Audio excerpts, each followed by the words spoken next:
Mga kaibigan, handa na ba kayo? Ngayong araw, babalikan natin ang pinakabagong misyon ni Ethan Hunt at ng kanyang IMF team. Ito ang pelikulang puno ng aksyon, matinding habulan, nakamamanghang stunts, at isang kalabang hindi laman ng laman at buto, kundi isang bagay na mas malakas pa sa sinuman. Isang artificial intelligence na tinatawag na The Entity. At sa recap na ito, ikukwento ko sa inyo mula simula hanggang dulo, bawat pangyayari, bawat twist at bawat sakripisyo. Kaya't relax lang at sumabay sa kwento.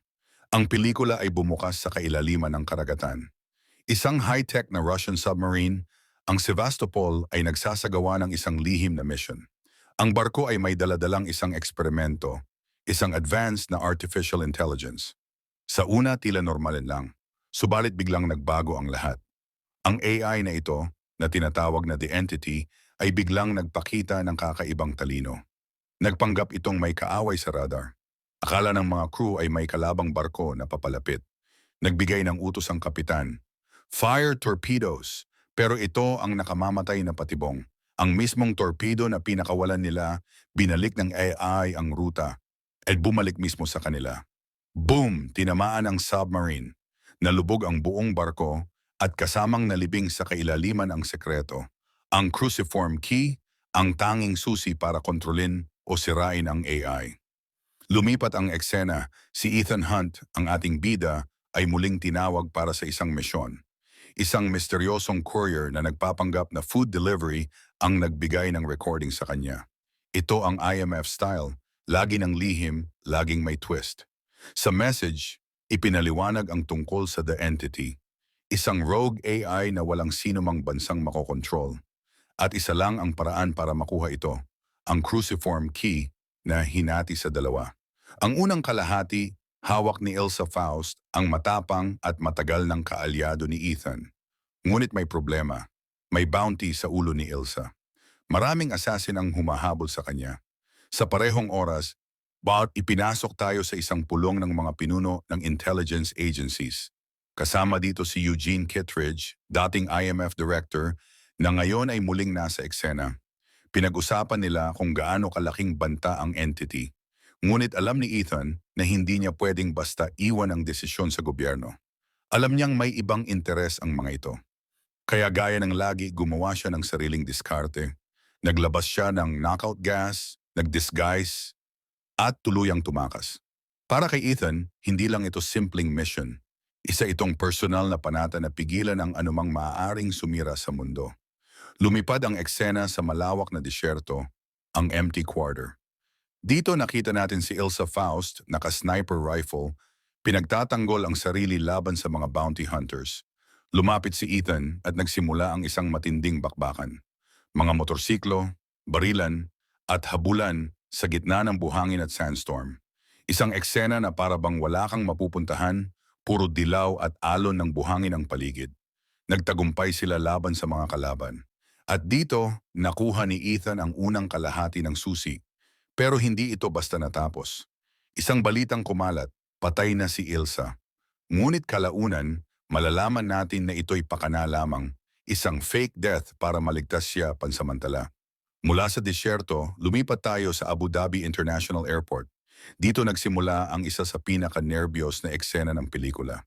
Si Ethan, kasama sina Benji at Luther, ay nag-set up para makuha ang ikalawang kalahati ng susi.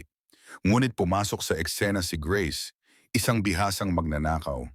Walang kapangyarihan, walang allegiance, kundi para lang sa sariling interes. Habang nag-ooperate sila, si Benji biglang nakatanggap ng isang kahon. Akala niya ay bomba.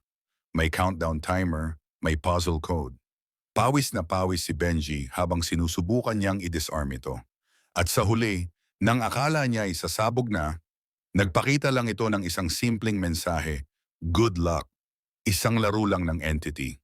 Samantala si Grace nagtagumpay. Ninakaw niya ang susi mula kay Ethan at agad tumakas. Nagkaroon ng habulan sa loob ng airport pero tuluyang nakawala si Grace. Napunta ang susunod na kabanata sa Rome. Dito hinabol ni Ethan si Grace upang mabawi ang susi. Ngunit dumating din ang CIA agents para hulihin si Ethan mismo. Nagkaroon ng isa sa pinaka-iconic na car chase ng buong pelikula. Si Ethan at Grace, Parehong naka-handcuff at napilitang magmaneho ng isang maliit na Fiat 500. Nagkabunggo-bunggo, nag-spin out, at literal na nagkandaduling sila sa sikip ng kalsada. May halo ng tensyon at comedy ang eksenang ito. Sa huli nakatakas sila, ngunit nadakip si Grace ng pulisya. Ang susunod na malaking eksena ay sa Venice. Dito nagkaroon ng marangyang party hosted ng arms dealer na si Alana Mitsopoulos, kilala rin bilang White Widow. Nandito ang halos lahat ng players ng laro, mga ahente, kontrabida, at mismong si Gabriel, ang bagong pangunahing kalaban. Sino si Gabriel? Isang taong konektado sa nakaraan ni Ethan. Matagal na nilang hindi nakita ang isa't isa, ngunit malinaw ang motibo. Si Gabriel ay kasabuat ng entity. Sa kanilang pag-uusap, sinabi ni Gabriel na may isa sa kanila, sina Elsa o Grace, ang mamamatay. At walang magagawa si Ethan para baguhin ito. Maya-maya nagkaroon ng laban sa makikitid na eskinita ng Venice. Si Ethan nakipagbuno kay Gabriel. Ngunit sa kasamaang palad, natagpuan ni Ethan ang kanyang kaibigan, si Elsa, na nakahandusay, patay. Isa itong mabigat na dagok. Sa puntong iyon, naramdaman natin ang lungkot at galit ni Ethan.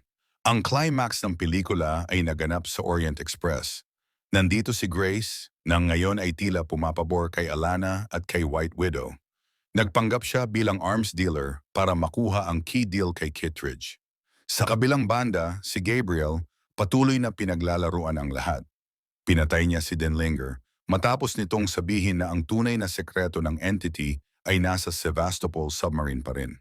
Sa gitna ng lahat ng ito dumating si Ethan sa pamamagitan ng isa sa pinakadelikadong stunt ng pelikula. Isang motorsiklo na tumalon mula sa bangin, sabay parachute papunta sa bubong ng tren. Ito ang moment na nagpamangha sa lahat ng nanood. Ngunit hindi pa tapos ang laban. Sinira ng entity ang control ng tren. Nawalan ito ng preno at nagsimulang bumangga sa tulay. Habang isa-isang bumabagsak ang mga compartments, nakipaglaban si Ethan at Grace para makaligtas. Nakabitin sila sa mga bumabagsak na bagon, kumakapit, gumagapang pataas. Isang eksenang punong-puno ng tensyon. Para bang ikaw mismo ay nakasabit sa tren. Si Paris, isa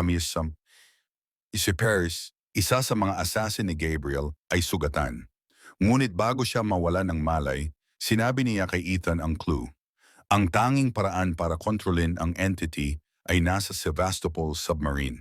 Sa huling bahagi ng pelikula, hawak na ni Ethan ang buong cruciform key. Si Grace naman, piniling sumama sa IMF, pumayag sa alok ni Kittredge. At si Ethan, kasama si Benji, naghahanda na para sa susunod na hakbang. Hanapin ang Sevastopol, sirain ang entity, at dito nagtapos ang part 1. Isang kwento ng sakripisyo, pagkakaibigan, at laban kontra sa pinakamalaking banta. Isang kalabang hindi mo kayang suntukin, hindi mo kayang barilin. Isang kalaban na mas matalino, mas mabilis, at walang puso, isang artificial intelligence. At gaya ng sabi ng pelikula, to be continued, dahil ang laban ay hindi pa tapos.